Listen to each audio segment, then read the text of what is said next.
yo leo un versículo y ustedes leen el siguiente. ¿Y qué si Dios, queriendo mostrar su ira y hacer, ¿qué dice? Notorio su poder, soportó con paciencia, dice, con mucha paciencia los vasos de ira preparados para destrucción? Ustedes sigan el siguiente versículo, por favor.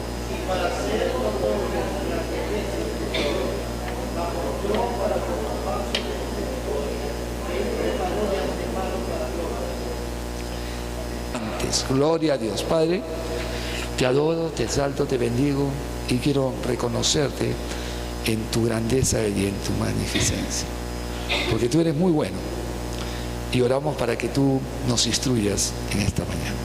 En Cristo Jesús. Amén.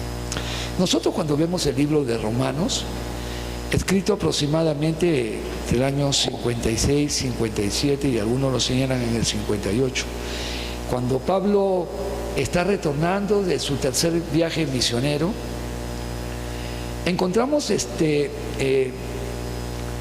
a un hombre con mucho caminar en el Señor, con mucha experiencia, con un profundo conocimiento, con una tremenda experiencia de vida como ministro del Señor. Y de repente nosotros vemos mucho el libro de Romanos por el lado teológico, que es muy teológico, dicho sea de paso, habla de la fe, de la gracia, pero lo que nosotros quizás no vemos es el grave problema que había en Roma. Y el grave problema que había en Roma descansaba en una comunidad de creyentes que vivía en discrepancia. Habían dos partidos. Había el partido de los judíos convertidos a Cristo y los gentiles convertidos a Cristo, que de una manera muy sutil miraban los unos a otros basados en esta diferencia. Por eso es la preocupación de Pablo de establecer claramente esto. Claro que en Roma sucedía eso. Hoy en día en la iglesia cristiana, los móviles por los cuales unos se miran a distancia con otros es por cuestiones de simpatías, es por cuestiones de antipatías, es por cuestiones supuestamente de argumentaciones diferentes, y de repente vivimos disgregados de la misma manera. Claro, ya la realidad ha cambiado.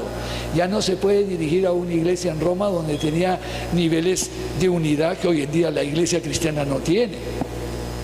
Hoy en día la iglesia cristiana como tal, como grupo evangélico, no tiene unidad. Cada quien vive y hace lo que quiere en su denominación y organización.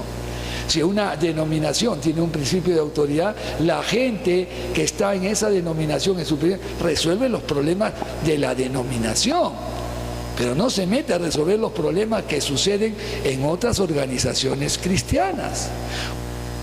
Entonces, si nosotros nos tomamos el tiempo de darnos cuenta de por qué se sostiene esto, nosotros, la doctrina, bueno, muy espiritual, pura doctrina, pero ahí hay un problema. Un problema que continúa en la actualidad de la iglesia, ya no entre judíos y gentiles, sino entre actitudes y corazones de las personas. ¿Por qué no podemos ser unidos? Y usted va a darse cuenta que hay cartas que lo único que invitan a la iglesia, a la congregación, es andar en unidad. Los judíos tenían razones muy válidas para sentirse mejor que los gentiles, porque tenían un plan original. Pero mire lo que va a decir el texto a partir del versículo 22, que nos interesa ver la apreciación de Dios. Muchos de nosotros no buscamos el veredicto de Dios.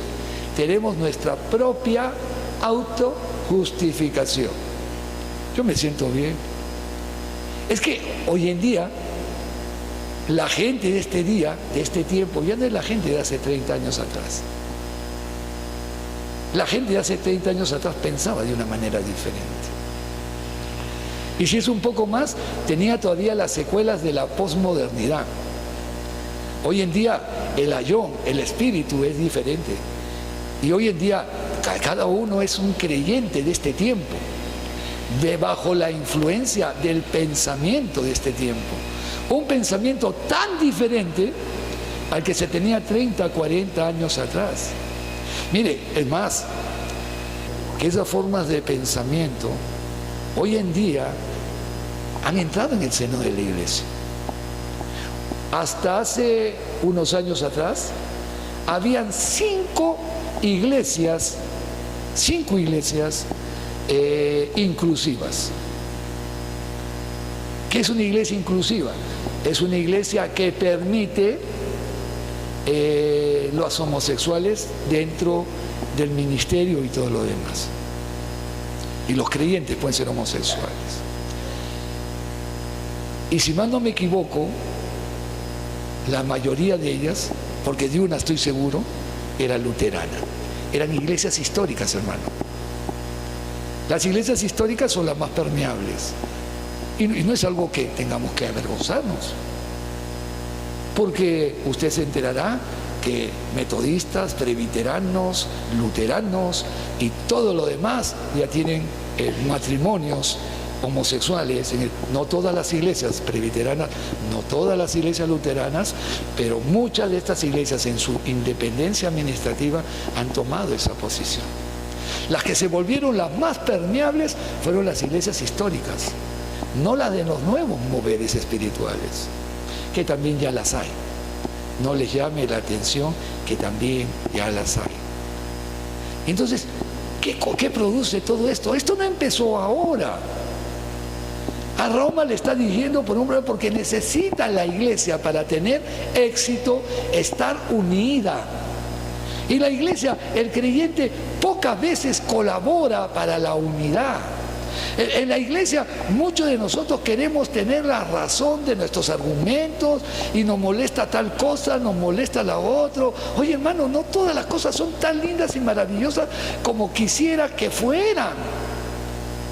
Pero debe haber la sensatez espiritual, la madurez espiritual de mi parte para colaborar, para que las cosas sean diferentes. Óigame, hermanos queridos, yo quiero entender un poco a los judíos. Los judíos pues pasaron muchos tiempos de angustia bajo gobiernos que los conquistaron. Yo creo que no van a sentirse tan felices con los gentiles que muchas veces demostraron tener mayor poder económico, mayor poder militar que es sobre ellos. Ellos se redujeron a tener el Dios verdadero y válido, pero vivían en desobediencia a Dios. Los mismos judíos que tenían ese Dios tan poderoso, tan maravilloso, vivían dándole la espalda a Dios. Y cuando llega la revelación de Jesucristo, en vez de sensibilizarse, aún los propios cristianos tenían un poquito en su corazón el etnocentrismo, sentirse aún mejores. Oye, hermano, no es fácil. Si tú analizas el judaísmo y lo encuentras solo en el libro de Hechos, en el capítulo 6, donde empiezan los problemas de la división entre los favoritismos a los judíos de Jerusalén y tratar desfavorablemente a los judíos de la diáspora que estaban ahí, que se habían convertido, los judíos helenistas. Y es por eso que aparece que busquen entre ustedes 7 varones de buen testimonio, llenos de sabiduría y llenos del Espíritu Santo, para que resuelvan este tema. Y los 7 que aparecen, todo parece señalar que vienen de la cuna helenística. ¿Y quiénes son los que persiguen posteriormente y causan la muerte a Esteban? Son propiamente los judíos helenistas, y la sinagoga de los Sirenes, de los libertos y de esto. Y ahí estaba Pablo, un judío de la diáspora, porque también ellos dijeron, los judíos de Jerusalén no solucionaron nada, nosotros vamos a ponerle coto a esta enseñanza que no proviene de Dios. Entre ellos ya había competencias, entre ellos ya había dificultades, hermanos queridos. ¿Cómo es el corazón del hombre? Engañoso es el corazón del hombre, ¿quién lo conocerá? Dice el Señor. ¿Perdón? Más, mira, gracias, más que todas las cosas. Y ese más que todas las cosas sitúan en ese engaño como algo fatídico, algo totalmente terrible. Nuestro corazón nos engaña, hermanos. Por eso está la palabra. Ahora Pablo empieza a decirles, como seguimos, todo este lapso ha sido una introducción para entender que la problemática que hoy día, y eso que no he pasado por la época de la Reforma Protestante, no he pasado por ahí, he decidido ignorarlo para no tener que mirar el meollo del asunto de lo que sucedió ahí entre los protestantes. Vamos al 22, versículo 22. ¿Qué nos dice? Por favor, si me ayudan, y nos va a decir, y que si Dios, queriendo mostrar su ira y hacer notorio su poder, mire, soportó con mucha paciencia los vasos de ira preparados para eso. Y ahí nos muestra la calidad de la persona de Dios. Tiene ira, pero tiene paciencia, y mucha paciencia. Esto viene del contexto en que Dios es el que hace instrumentos de barro o utensilios de barro para su gloria, como para sus otros usos viles. Eso lo viene. Pero el hombre tiene esa inclinación al mal. Estamos inclinados a criticar, a comentar, a suponer, a hacer daño a la gente. Y aún en la iglesia cristiana levantamos la mano, alabamos, adoramos, pero nuestro corazón está descontrolado, hermanos queridos. No podemos, pues el libro de Santiago dice, aquel que puede refrenar su lengua puede conquistar una ciudad. Qué difícil nos es quedarnos callados. Y ahí uno dice, no, yo tengo que decirlo, porque ¿quién te ha dicho que tienes que decirlo? Ora. La Biblia dice, sé pronto para oír y tardo para hablar. Oye, con prontitud, pero no hables. Y no aprendemos, hermano.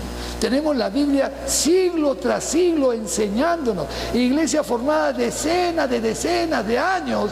Y la Biblia se convierte en un libro inútil para muchas personas. Hoy en día el cristianismo que tenemos es triste. Pero Dios dice, desde su perspectiva, Él tiene una ira. Pero tiene paciencia.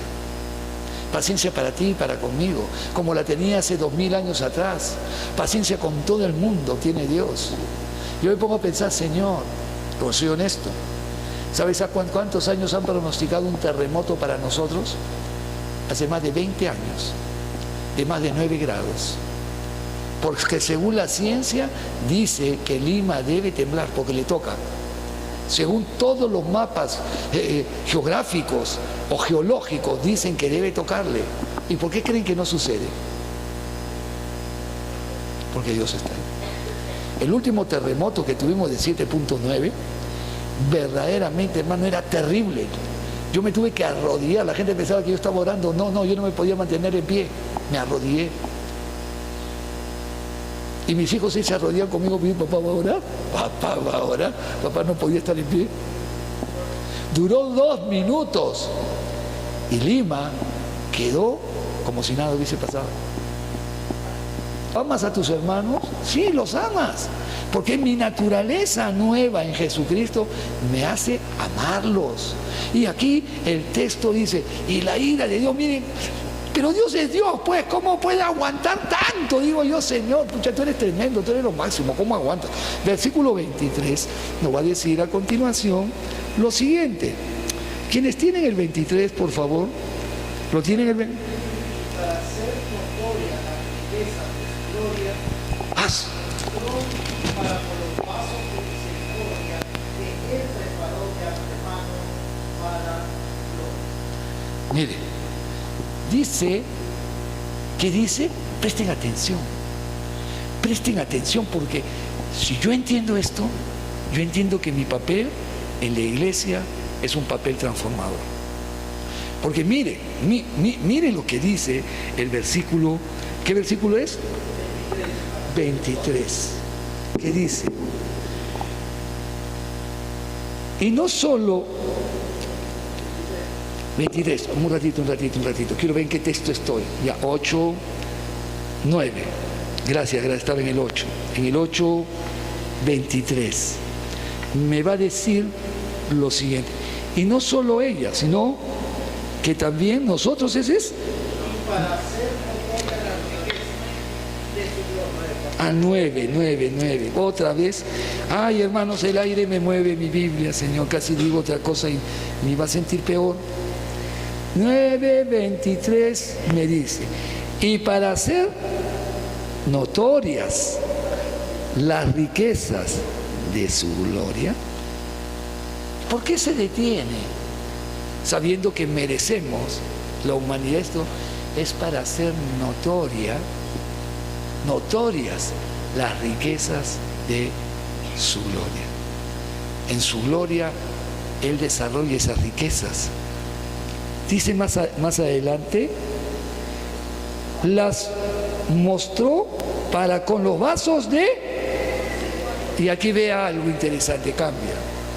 Quiere decir que hay vasos que son el resultado de la misericordia de Dios. Eso somos nosotros. Vasos de misericordia. Pero lo interesante, después de señalar que somos vasos de misericordia, si soy un vaso de misericordia preparado para su gloria, ¿le doy gloria? Es la pregunta que yo tengo que hacer. Tenemos que entender que nosotros somos gente para la gloria de Dios. Glorificamos a Dios con nuestra forma de ser, nuestra forma de actuar, nuestra forma de proceder, nuestra forma de hablar, el que nos molestemos. Hay hermanos que no les gusta que no le digan nada, aunque están mal. No quiere que se les diga nada. ¿Es correcto? Dígame usted, ¿es correcto? Porque un hermano va y le acerca y dice, hermano, estás mal, porque lo odia, porque no siente amor por él. Por el contrario, porque siente amor por él, dice, hermano, reacciona, cambia, porque tú eres un instrumento, un vaso de misericordia para la gloria del Señor. Por eso es que el mundo no ve la gloria del Señor, pero la gloria eres tú y yo. Yo soy la gloria del Señor y tú eres la gloria del Señor. Deja que la gente la vea. Por favor, y es hora. Y es hora que nosotros entendamos que somos la gloria de Dios. Seguimos avanzando en el versículo que continúa y nos dice, ¿qué versículo? 24, ¿no? ¿Y qué nos dice este versículo 24? El 24 nos dice, a los cuales también ha llamado. Esto es, ¿a quién está? ¿A los cuales ha? ¿Tú eres llamado del Señor? Te hago la pregunta. ¿Tú eres llamado del Señor?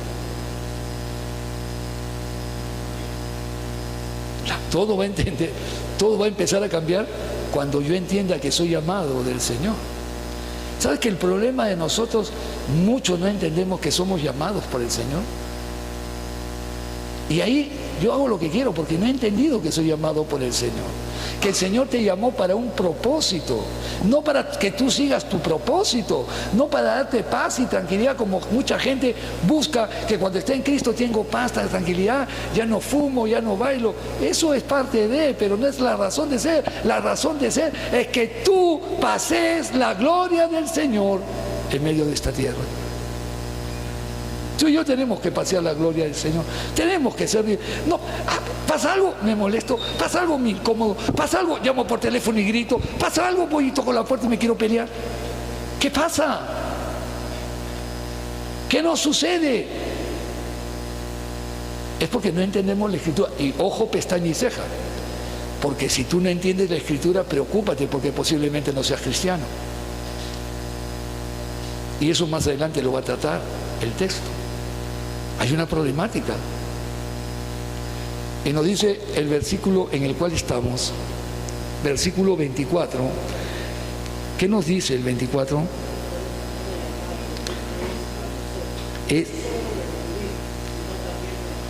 qué lindo. Ellos, los judíos y los gentiles, se pelean, están en disputas y Dios los ha llamado a los dos. No hay diferencia. El mismo libro de Romanos trata todo ello. No hay diferencia entre judíos y romanos y griegos. A todos los llamó el Señor. No existe diferencia. Yo no sé por qué el mundo se hace problemas. Yo estaba hablando con un hermano muy preparado y decía, hermano, todos nosotros sabemos que la teología que nosotros practicamos el día de hoy es filosofía, lo sabemos.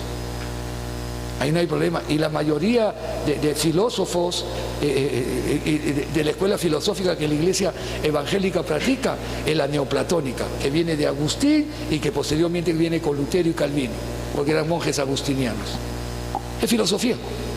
Y yo le decía, pero no nos hemos detenido a pensar que en el primer siglo el pensamiento que se seguía era semita. Y él dice, no, pero el pensamiento semita está no en toda la historia, está en la ley. No.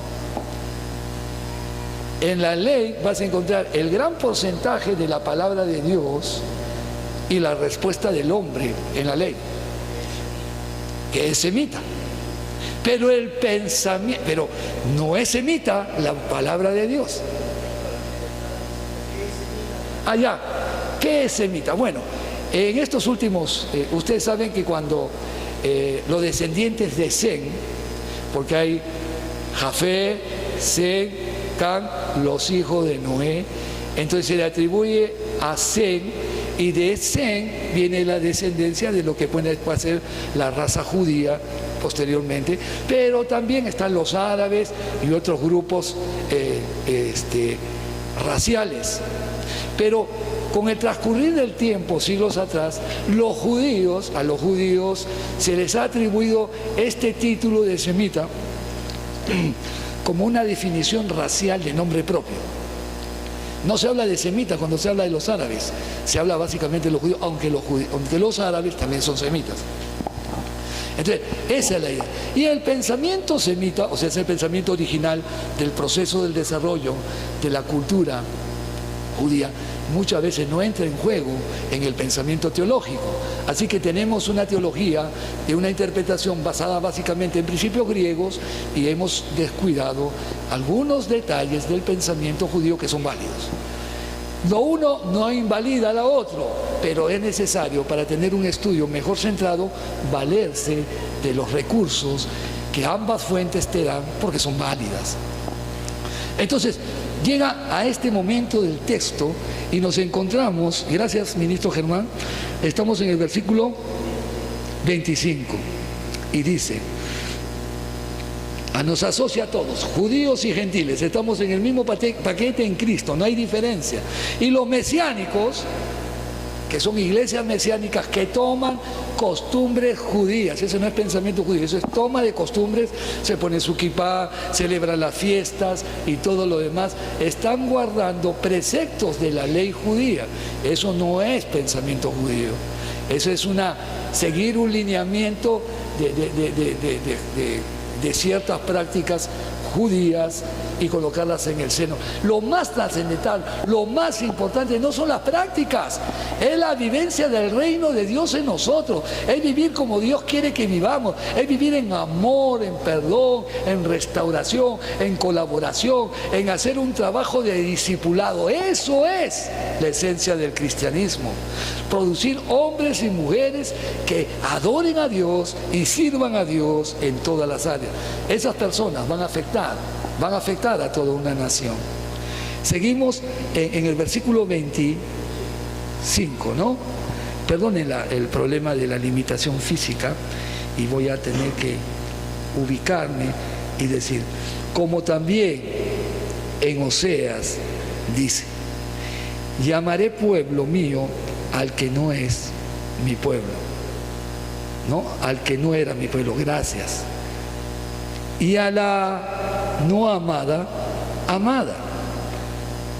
Y en el lugar donde se les dijo, vosotros no sois pueblo mío, allí serán llamados hijos del Dios viviente. ¿Qué es lo que está haciendo Pablo? Y le está hablando a la iglesia, pero especialmente a la comunidad judía, que tenía sus niveles de disgusto por todo esto. Le está tratando de hacer entender a la iglesia esto. Y le dice, ¿se acuerda?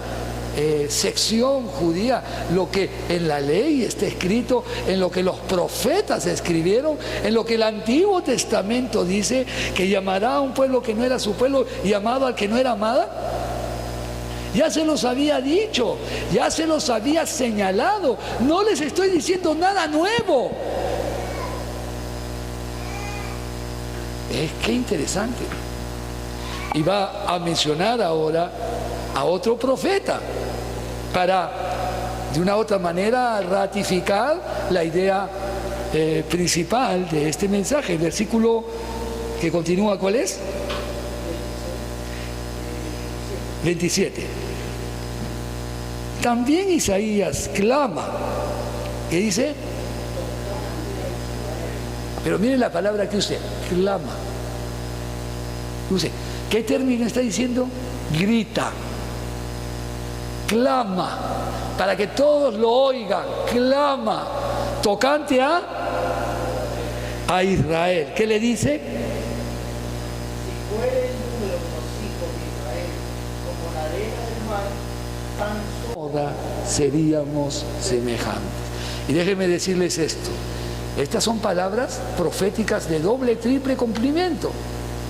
¿Cuántas veces Israel pudo desaparecer y Dios no lo permitió desaparecer? Cuando fueron cautivos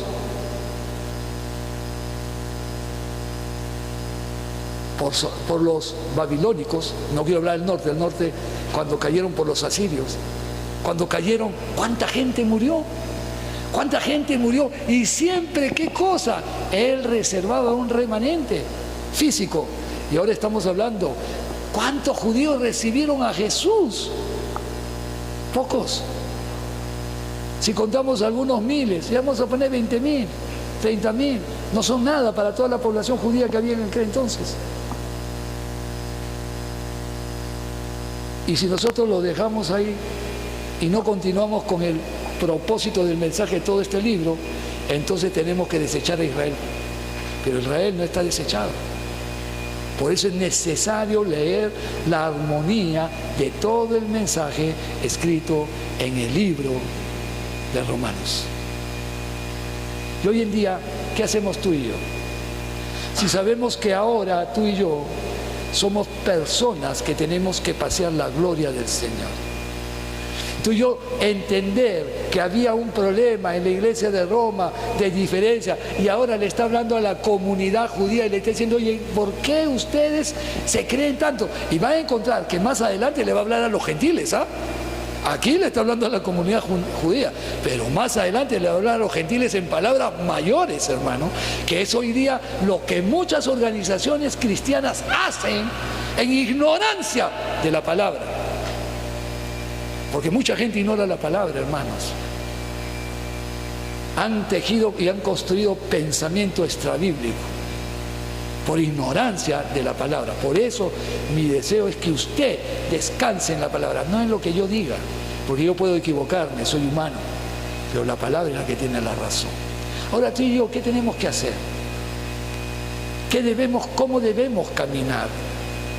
Tomando e inspirarnos en este pueblo, en esta comunidad, en esta sección judía de la comunidad cristiana de Roma, que nos creemos mejores. Pues si yo les digo algo, si yo soy un excelente pastor, ¿en qué se va a notar que soy un excelente pastor? En que soy el siervo de todos ustedes. Ahí soy un excelente pastor. ¿Me dejó entender? Tú eres un excelente cristiano. ¿Dónde se va a notar? En que estás al servicio de los demás. ¿O me equivoco? ¿O me equivoco? ¿Quién es un buen cristiano? El que adora a Dios, tiene una forma de vida donde se marca la diferencia. Tú puedes estar sentado con 1000 pecadores, pero tú eres diferente. Tú no vas a hacer lo que ellos hacen ni vas a pensar lo que ellos piensan. Porque tú eres un buen cristiano. ¿O me equivoco? Entonces, propongámonos. Si alguna vez hicimos lo que no debimos, quizás por ignorancia, quizás porque buscamos la aceptación de la gente, pero no hay aceptación mayor que la de Dios para nuestra vida. A ver, en la intimidad, dile: Señor, estoy contento porque tú me has aceptado como tu hijo. Estoy feliz, Señor, porque yo no merecía ser salvo y tú me has dado salvación. Estoy contento, Señor, porque me he equivocado mucho y aún tú me sigues mirando con misericordia en vez de pasarme factura. Algunos están pasando por corrección de Dios, por disciplina de Dios, porque nunca quisieron obedecer a Dios y ahora están pasando la que no quisieran pasar. ¿Por qué? Porque todo tiene consecuencias en la vida, mis hermanos. ¿Me dejo entender? Sino para orar por ellos, para mostrarles que Dios está interesado en ellos y en sus problemas. No para darles una clase enorme de teología, no. ¿Sabes qué? Dios está necesitado en ti. ¿Qué problema tienes? Vamos a orar. Y vas a ver cómo Dios va a hacer lo suyo, hermano. Yo estoy feliz. Porque nosotros paseamos la gloria de Dios y la gloria de Dios se quiere manifestar. Amén. Casi todo el mercado sabe que soy pastor y a nadie le he dicho que soy pastor. Porque no es más importante ser pastor que ser creyente, hermano. Yo soy creyente de Cristo. Después viene lo segundo. Pero primero soy creyente en Jesucristo. Y me encanta creer en Jesucristo. Nos ponemos de pie y yo los animo, hermanos, a que mudemos algunos conceptos, algunas ideas, que dejemos de lado esas cosas que en nuestro corazón nos amargan y nos resiente entre los hermanos, y que dejemos de pensar lo que no debemos pensar. Y si estás pensando mal de alguien, acércate y habla con esa persona, hermano, y prueba su madurez, pues, porque si es maduro te va a responder bien. Nos ponemos de pie todos, Padre.